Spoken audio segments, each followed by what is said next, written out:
bayan, magsiyawit na bayan, pinagpala ka, dakilang biyayang pangako niya'y sumilay na.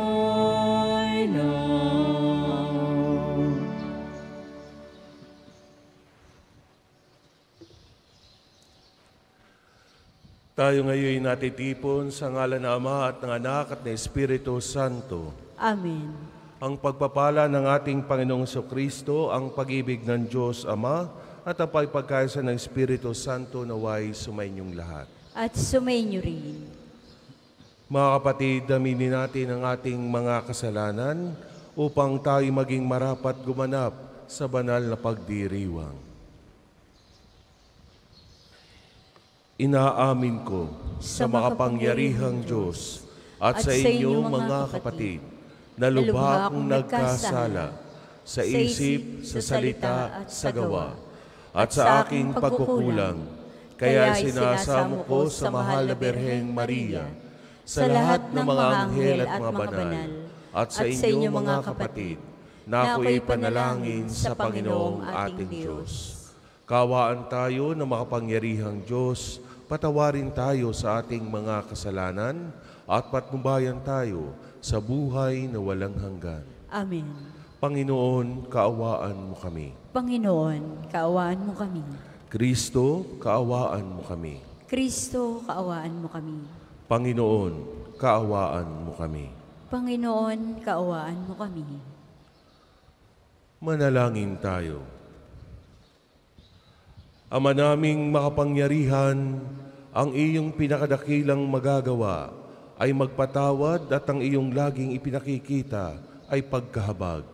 Padaluyin mo sa aming walang humpay ang kagandahang loob mong sa amin inilaan upang sa pagkakamit namin sa pangako mong bigay, kami gawin mong kasalo sa ipagkakaloob mo sa kalangitan sa pamamagitan ni Jesucristo kasama ng Espiritu Santo magpasawalang hanggan.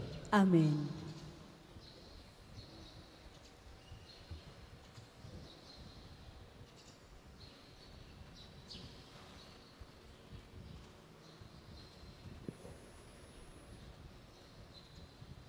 Pagbasa mula sa aklat ni Propeta Zacarias. Ito ang ipinasasabi ng Panginoon.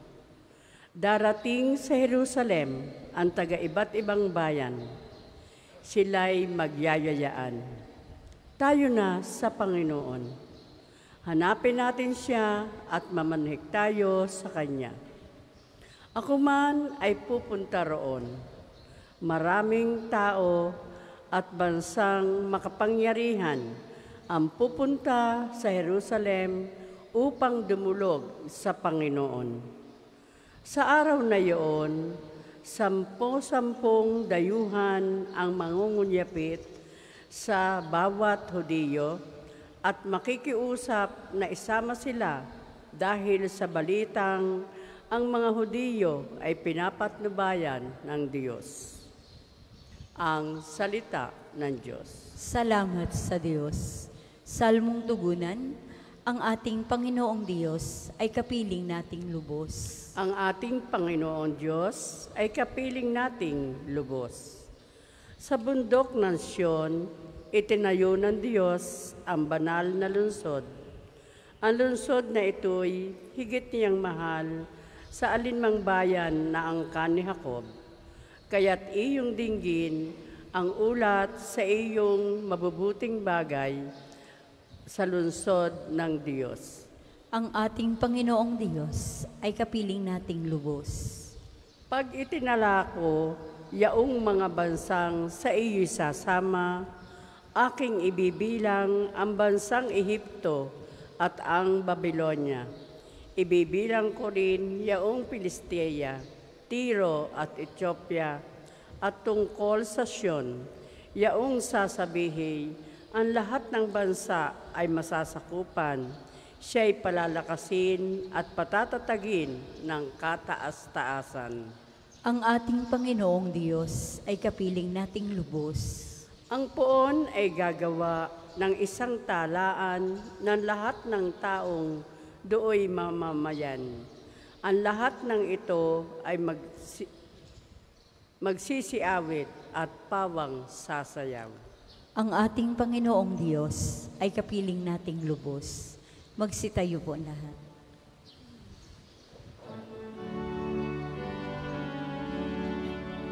Hallelujah,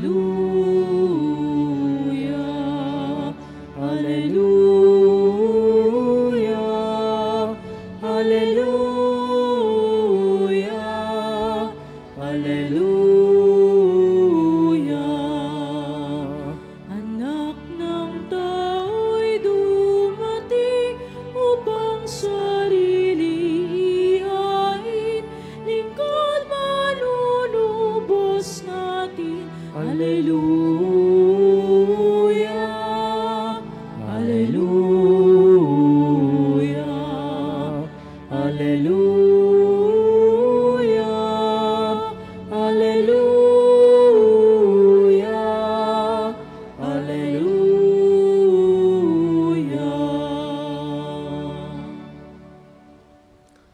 Sumainyo ang Panginoon. At sumainyo rin. Ang pagpapahayag ng mabuting balita ng Panginoon ayon kay San Lucas. Papuri sa iyo, O Panginoon. Nang nalalapit na ang panahong iaakyat si Jesus sa langit, ipinasya niyang pumunta sa Jerusalem. Sinugo niya ang ilan upang mauna sa kanya. Humayo sila at pumasok sa isang nayon sa Samaria upang ipaghanda siya ng matutuluyan. Ngunit ayaw siyang tanggapin ng mga Samaritano sapagkat siya'y patungo sa Jerusalem. Nang makita ito ni Santiago at Juan ay kanilang sinabi, Panginoon, payag ba kayong magpababa kami ng apoy mula sa langit upang pugnawin sila?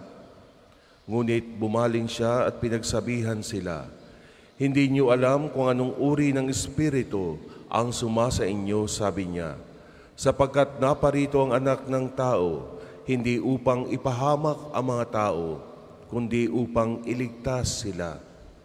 At nagtungo sila sa ibang nayon. Mga kapatid, ang mabuting balita ng Panginoon. Pinupuri ka namin, Panginoong Hesukristo. Isang mapagpalang araw po sa nilang lahat. Mapagpalang araw po, Father. Happy morning. Happy po ba kayo? Happy, no? Para po sa ating mga kapatid na nakatutok ngayon sa FB Live, sa loob at labas ng ating bansa, isang magandang araw po sa inyong lahat. Lalo na dun sa ating mga kapatid na may sakit, no? At nakikisa sa ating banal na pagdiriwang sa panonood lamang. At ganun din, sa araw na ito ay bine-welcome ko ang bawat isa, lalo na yung mga first time na nakabisita dito sa pambansang dambana ni Santo Padre Pio. Mga kapatid, sa ating mga pagbasa, lalo na sa ating Ebanghelyo, ano ba yung ipinapakita sa atin o ano yung magiging pakiramdam natin kapag tayo ay bumibisita o napapadaan sa isang lugar na ang pakiramdam natin ay hindi tayo welcome, hindi tayo katanggap-tanggap. Magkaiba man ang naging damdamin, ang nangyari sa ating Panginoong Hesus noong magdesisyon siya na siya ay pumasok sa isang Samaritan village na alam niyang hindi siya kailanman welcome. Hindi man kailanman siya tanggap doon ng mga tao. At maaari namang lampasanan niya yung lugar na yon at hindi na pumasok. Maaari din namang mas pumili pa siya ng ibang posibleng madaraanan o shortcut para makalampas doon sa Samaritan village. Subalit, kakaiba ang kagustuhan ng ating Panginoon sa isang lugar na kung saan ay hindi siya tanggap. Ayaw sa kanya. Hindi siya gusto. Mga kapatid, maaaring masabi nating may malalim na dahilan sa paghahangad itong ating Panginoong Hesus para makabuo ng pakikipagkasundo at pakikipagkaibigan doon sa mga tao na nananirahan doon sa village na yun. Batid ng ating Panginoon, hindi siya gugustuhin. Kinagagalitan pa nga kung tutuusin. Pero, alam niya na kahit ayaw ng mga Samaritano ang isang katulad niyang Hudyo, lalo pa at papunta sa Jerusalem, na hindi gustong-gusto ng mga Samaritano ang lugar na yon, mas pinili pa ng ating Panginoon na puntahan ang village ng mga Samaritano. Mga kapatid, ano po ba sa palagay nyo ang gustong ituro sa atin ng ating Ebanghelyo sa araw na ito?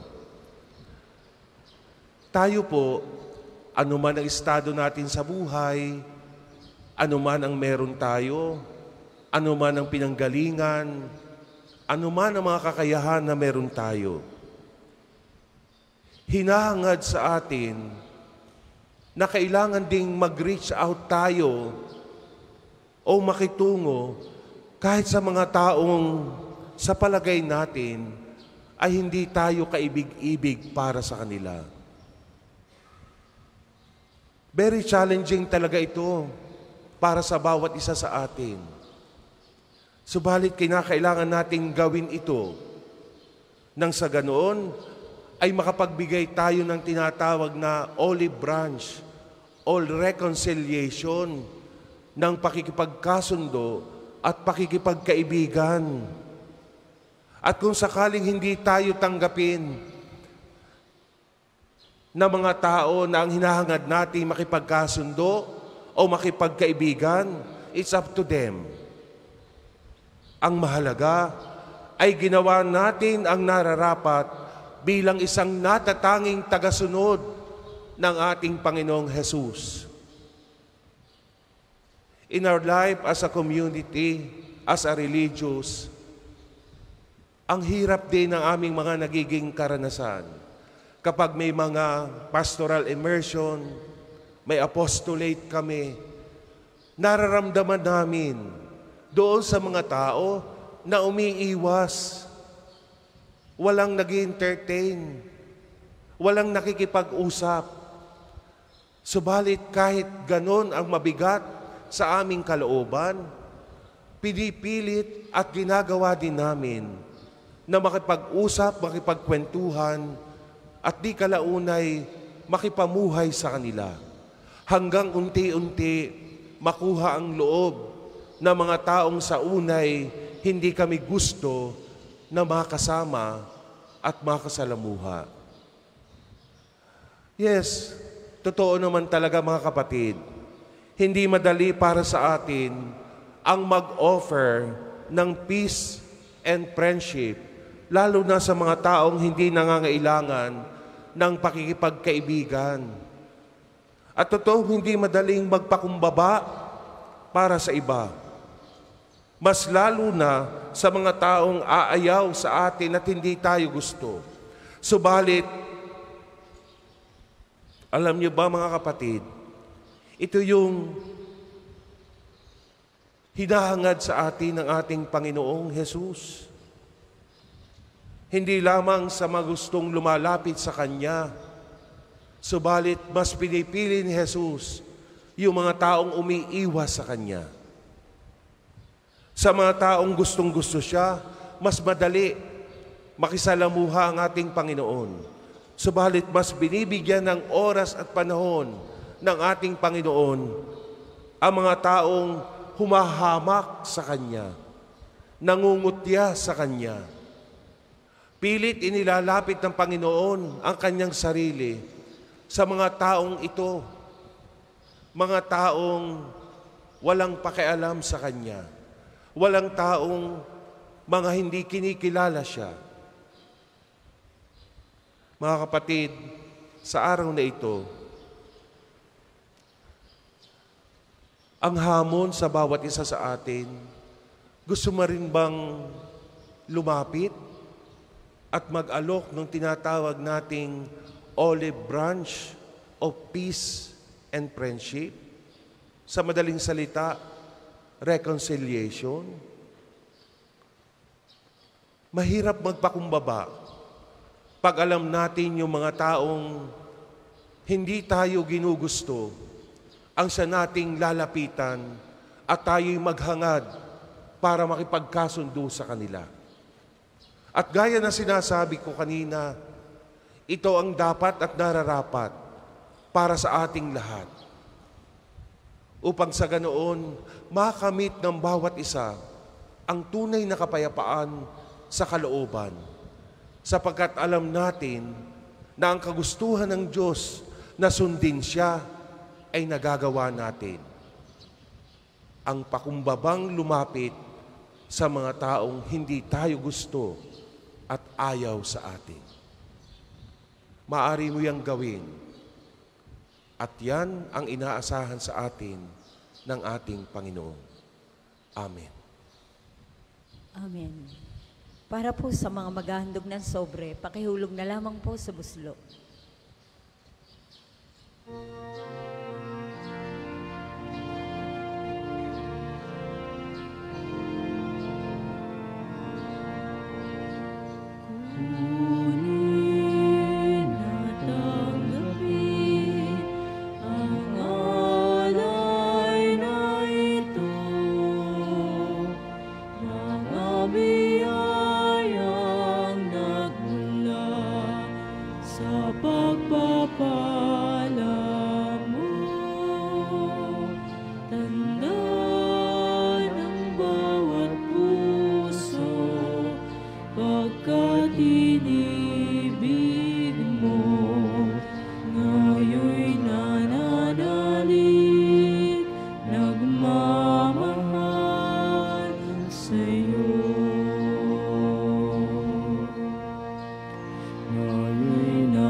Magsitayo po lahat.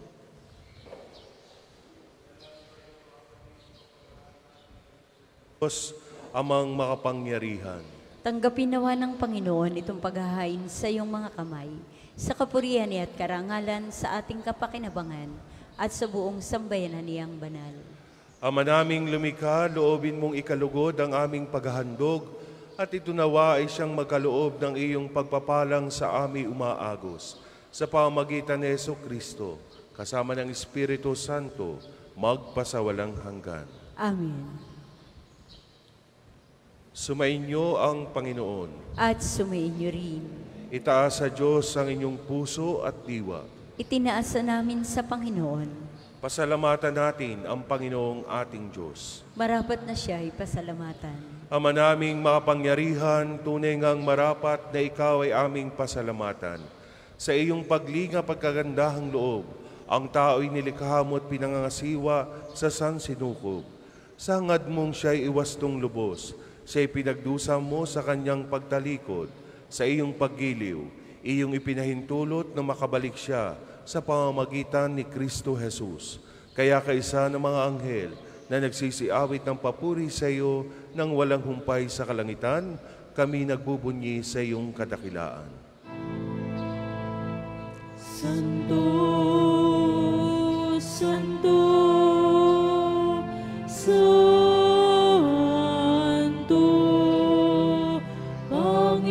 Panginoong Diyos ng mga hukbo,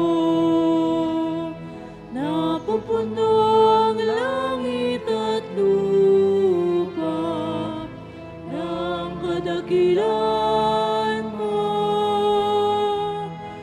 Sana sa kaitaasan,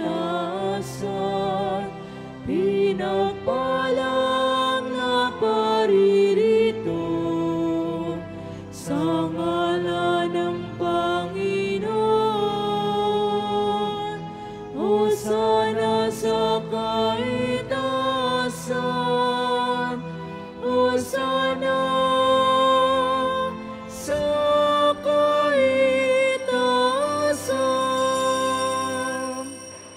biyayang lumuhod ay manatiling nakatayo ng may paggalang. Ama naming banal, ikaw ang bukal ng tanang kabanalan. Kaya sa pamamagitan ng iyong Espiritu, gawin mong banal ang mga kaloob na ito upang para sa amin maging katawan at dugo ng aming Panginoong Hesukristo. Bago niya pinagtiis ang kusang loob na maging handog, hinawakan niya ang tinapay. Pinasalamatan kanya, pinagati-hati na iyon. Iniabot sa kanyang mga alagad at sinabi, "Tanggapin ninyong lahat ito at kanin. Ito ang aking katawan na ihahandog para sa inyo."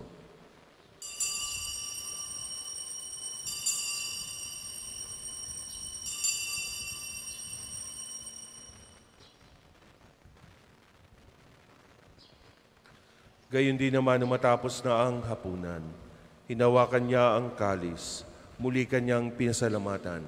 Iniabot niya ang kalis sa kanyang mga alagad at sinabi, "Tanggapin ninyong lahat ito at inumin. Ito ang kalis ng aking dugo, ng bago't walang hanggang tipan. Ang aking dugo na ibubuhos para sa inyo at para sa lahat, sa kapagpapatawad ng mga kasalanan. Gawin ninyo ito sa pag-alaala sa akin."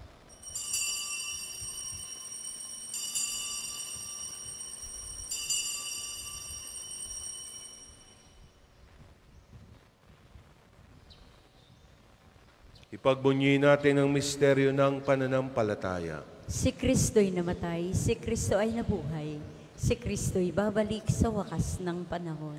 Ang mga ginagawa namin ngayon ang pag-alaala sa pagkamatay at muling pagkabuhay na iyong anak. Kaya tiniaalay namin sa iyo ang tinapay na nagbibigay buhay at ang kalis na kakaloob ng kaligtasan. Kami nagpapasalamat dahil kami iyong minarapat na tumayo sa harap mo para maglingkod sa iyo. Isinasamo namin kami magsasalo-salo sa katawan at dugo ni Kristo ay mabuklod sa pagkakaisa sa pamamagitan ng Espiritu Santo. Ama, lingapin mo ang iyong simbahang laganap sa buong daigdig. Puspusin mo kami sa pag-ibig. Kaisa ni Francisco na aming Papa at ni Gilbert na aming Obispo at ng Tanang Kaparian. Alalahanin mo rin ang mga kapatid naming nahimlay na may pag-asang sila'y muling mabubuhay, gayon din ang lahat ng mga pumanaw. Kaawaan mo sila at patuloyin sa iyong kaliwanagan. Kaawaan mo at pagindapating kaming lahat na makasalo sa iyong buhay na walang wakas. Kaisa na mahal na Birheng Maria, na ina ng Diyos. Kaisa ni San Jose na kanyang kalinis-linisang esposo. Kaisa ng mga apostol at ng lahat ng mga banal na namuhay dito sa daigdig ng kalugod-lugod sa iyo. May pagdiwang nawa namin ang pagpupuri sa ikararangal mo sa pamamagitan ng iyong anak na aming Panginoong Hesukristo. Sa pamamagitan ni Kristo, kasama niya at sa Kanya, ang lahat ng parangal at papuri ay sa iyo, Diyos sa mga makapangyarihan, kasama ng Espiritu Santo, magpasawalang hanggan. Amen, amen, amen. Amen. Amen, amen, amen.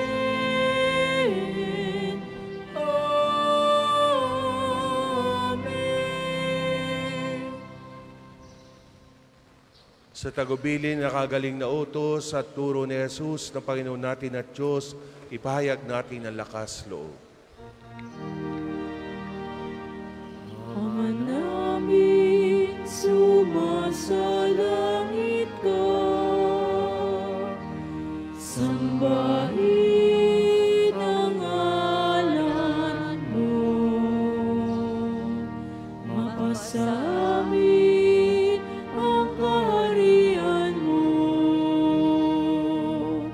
Sundin ang loob mo dito sa lupa para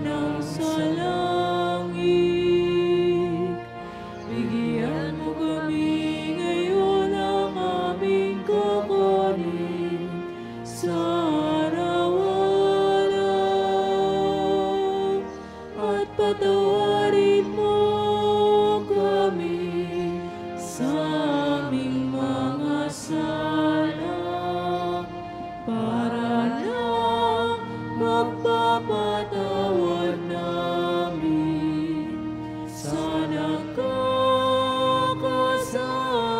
sa amin. At huwag mo kaming ibahin tulad sa tukso, at ihadya mo kami sa lahat ng masama. Hiniling namin kami adya sa lahat ng masama, pagkalooban ng kapayapaan araw-araw, iligtas sa kasalanan, at ilayo sa lahat ng kapahamakan, samantalang aming pinananabikan ang dakilang araw ng pagpapahayag ng tagapagligtas naming Seso Kristo. Sapagkat iyong kaharian at ang kapangyarihan at ang kapurihan magpakailanman. Amen.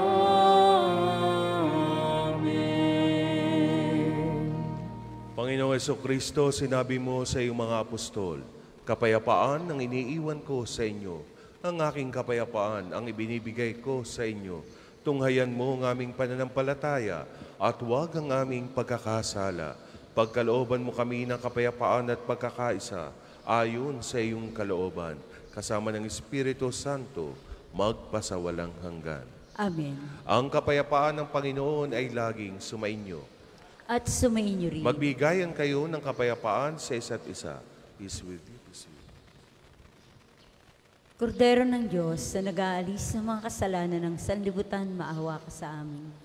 Kordero ng Diyos na nag-aalis ng mga kasalanan ng sanlibutan, maawa ka sa amin. Kordero ng Diyos na nag-aalis ng mga kasalanan ng sanlibutan, ipagkaloob mo sa amin ang kapayapaan. Kung di kayang lumuhod, ay manatiling nakatayo ng may paggalang.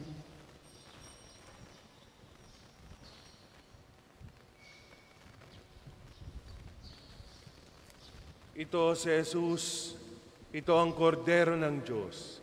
Ito nag-aalis ng mga kasalanan ng sanlibutan. Mapalad ang mga inaanyayahan sa kanyang piging. Panginoon, hindi ako karapat-dapat na magpatuloy sa iyo. Ngunit sa isang salita mo lamang ay gagaling na ako. May the body and blood of Christ keep me safe for eternal life.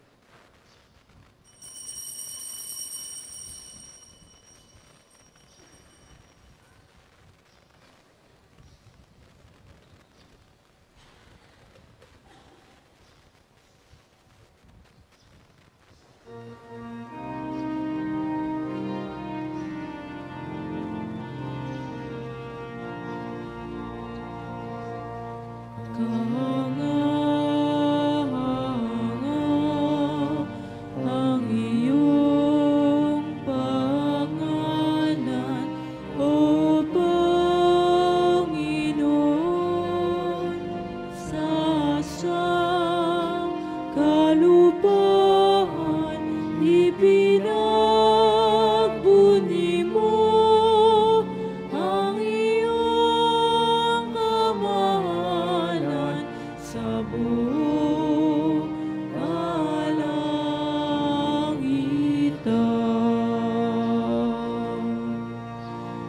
Pinagmamasdan niya ang langit,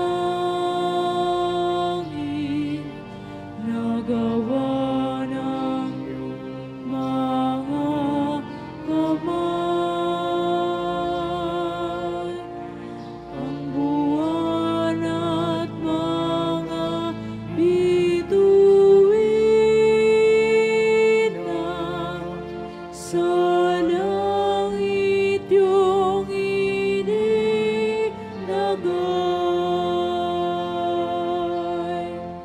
Kahanga-hanga ang iyong pangalan, O Panginoon, sa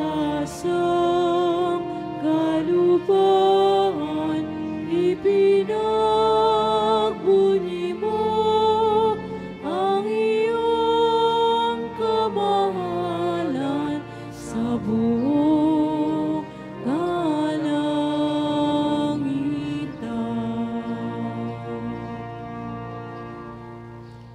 Ang isasagawang second collection ay ginagamit sa patuloy na pagpapaunlad ng parokya at pambansang dambana ni Santo Padre Pio. Salamat po sa inyong handog.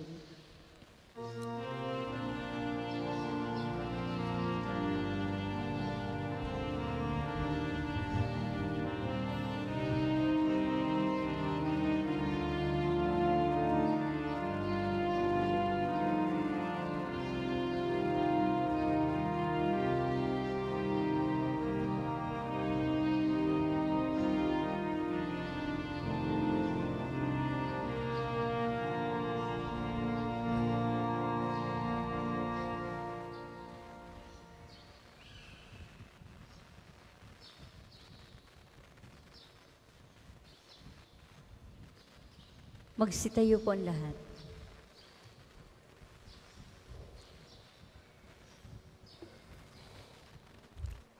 Manalangin tayo. Ama naming mapagmahal, ang aming banal na pakikinabang ay magdulot nawa ng kagalingan sa aming katauhan upang kami makatambal sa kaluwalhatian ng aming nilalahukan sa tiniis na kamatayan na amin ngayong ipinahayag sa ginanap na pagdiriwang sa pamamagitan ni Jesucristo, kasama ng Espiritu Santo, magpasawalang hanggan. Amen. Panalangin ng pagtitiwala kay Santo Padre Pio. Tayo pong lahat. Padre Pio, taga Pietrelcina, mongheng banal, pintakasing santo ng milenyong kasalukuyan, Gabay namin sa pagtahak sa landasing makalangit, takbuhan sa pangangailangan, huwaran ng pagtitiis. Sa iyo namin inilalapit aming mga kagipitan. Sa iyo po ibinibilin kalusugan at kabuhayan.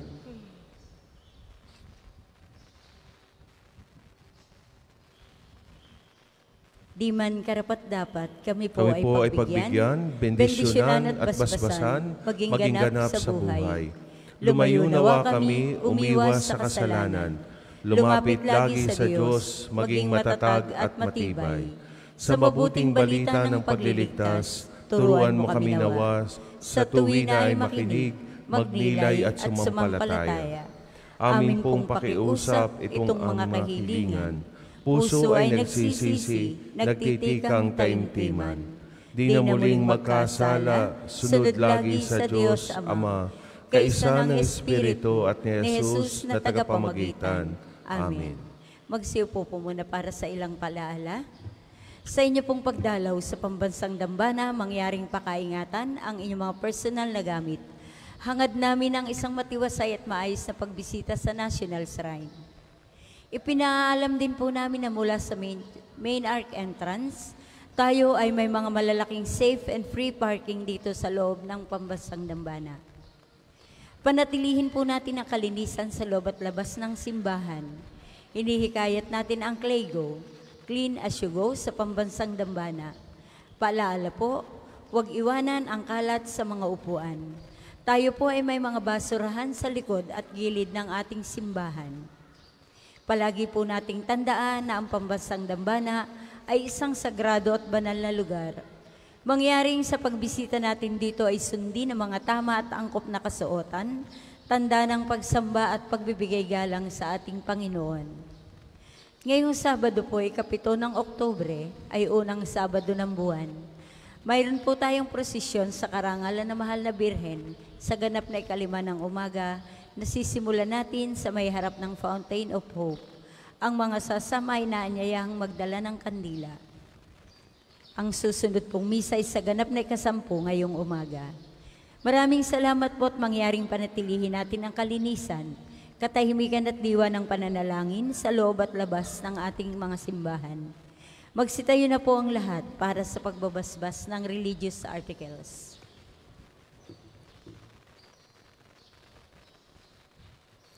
Mga kapatid, manalangin tayo sa Diyos amang mapangyarihan upang tayo ay maging kawangis ni Kristo sa taimtim na pagdalangin sa tulong ng mga larawan at mga dasalan. Mangyaring pakihawakan po ang inyong mga rosaryong pabibindisyonan o anumang uri ng imahen o dasalan.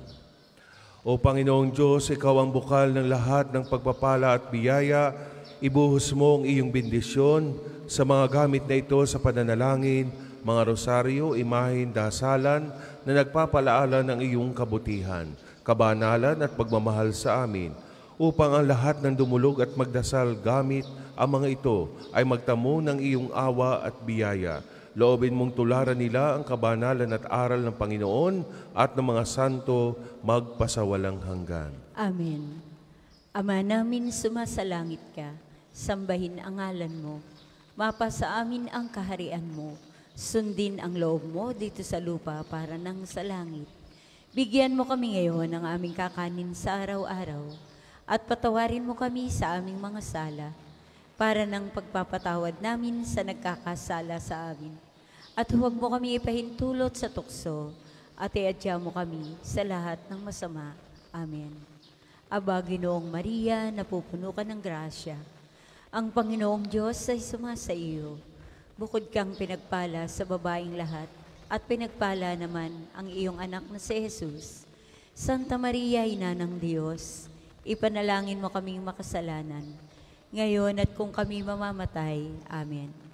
Ama namin sumasalangit ka, sambahin ang ngalan mo. Mapasa amin ang kaharian mo, sundin ang loob mo dito sa lupa para nang sa langit. Bigyan mo kami ngayon ng aming kakanin sa araw-araw. At patawarin mo kami sa aming mga sala, para ng pagpapatawad namin sa nagkakasala sa amin. At huwag mo kami ipahintulot sa tukso, at iadya mo kami sa lahat ng masama. Amen. Sumainyo ang Panginoon, At sumainyo rin. at pagpalain kayo ng makapangyarihang Diyos, Ama at Anak at Espiritu Santo. Amen. Tapos na po ang ating banal na pagdiriwang, taglayin ninyo sa inyong pag-alis ang kapayapaan ni Kristo. Salamat sa Diyos. Muli magandang umaga po at mag-ingat po kayo sa inyong mga pag-uwi. Salamat po. Salamat din po. Hoy ng mahal, narito kami, awit-awit ang Ave Maria, sa anak mong si Jesus, puso namin ang ihandog, ihatid mo kami sa langit.